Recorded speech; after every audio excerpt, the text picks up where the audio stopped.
of Thomasians, I am Marley Fundanilla at nandito tayo ngayon sa UST Open Field, ang ating tambayan. Maghahanap tayo ngayon ng random Thomasians to answer some of life's biggest questions. Tara!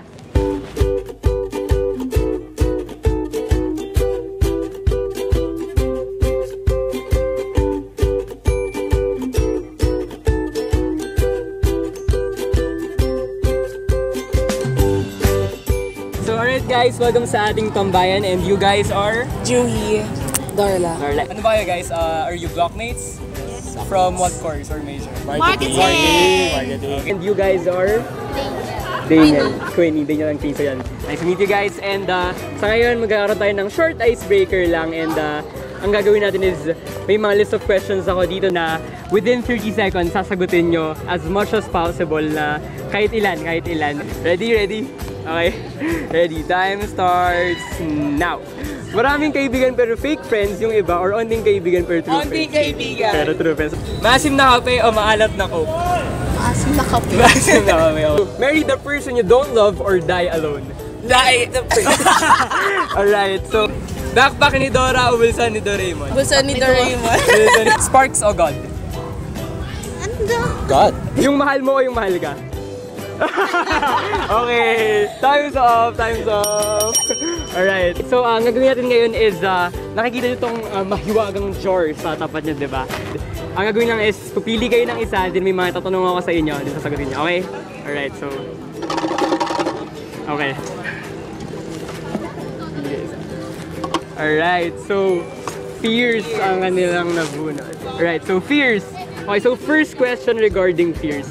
As of now, ano yung parang biggest fear mo or yung pinakakinakatakutan mo? Well, insects, Insects, like anything. Snakes.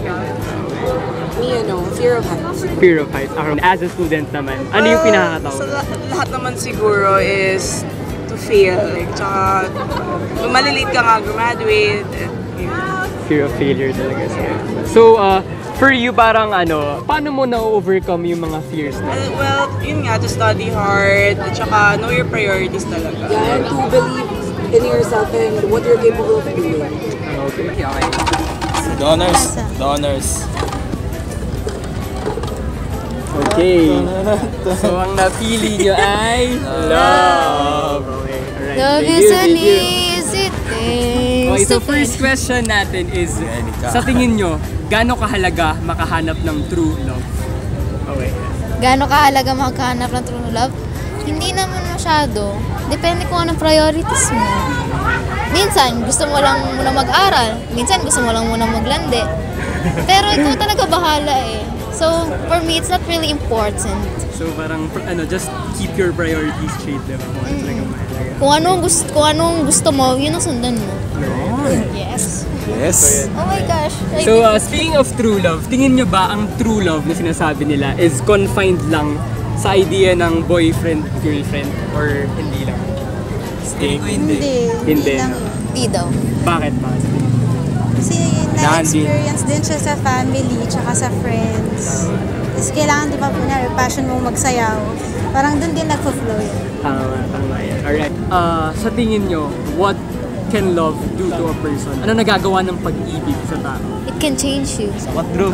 Para sa akin kasi parang nababaliw din yung mga nakakahanap ng true love talaga. Kasi parang mga priorities niya, yung time niya, nako-consume na lahat para dun sa taong mahal niya. Kasi parang yung effort gagawin niya na talaga para sa kanya. Okay, so ano yan? Yun, ang kanilang nakuha ay career. Okay. Alright, so speaking of career. Okay, first question about career. Talaga bang gusto niyo yung napili yung course na psych or parang napilitan lang kayo? Ako po kasi talaga bet po talaga yung veterinary medicine. So, hindi po nakapasa sa UPCAT. So, parang napilitan na lang po ako sa psych. Psych. Ikaw naman. Madami po akong gusto, kaya lang parang psych. Yun talaga yung pinaka-dream course. Parang dream mo talaga. So, gusto mo talaga sa right? Tama. Okay. So, ayun, second question naman. So, second question. sa tingin nyo ba, ano yung mga mararanasan nyo in the real world? Or kumbaga parang matatakot ba kayo kasi diba in the next 3 years, 4 years, ganun diba, magtatrabaho na tayo. So in the real world, yung mga mararanasan nyo, matatakot ba kayo sa mga pwede nyo mararanasan? Opo. Kasi parang baka mamaya hindi kami enough or hindi namin magawa yung pinapagawa sa amin or ma-achieve or maabot yung goal namin. So tingin ko naman yun din yung mga yung ibang Tomasians in yung fear nila is failure. So, alright, so last question. Sa tingin nyo, where do you see yourselves in the next, I don't know, 10 years, 20 years? Where do you see yourselves in the future? Sana po akong ganap na vet. Ikaw naman. Baka na-achieve ko na yung goal ko or hindi na ako tumitingin sa price tag pag bumibili. Okay. So, thank you so much guys for hanging out with us dito sa ating tambayan and ang dami naming natutunan about true love sa inyo. Thank you talaga and good luck sa college life.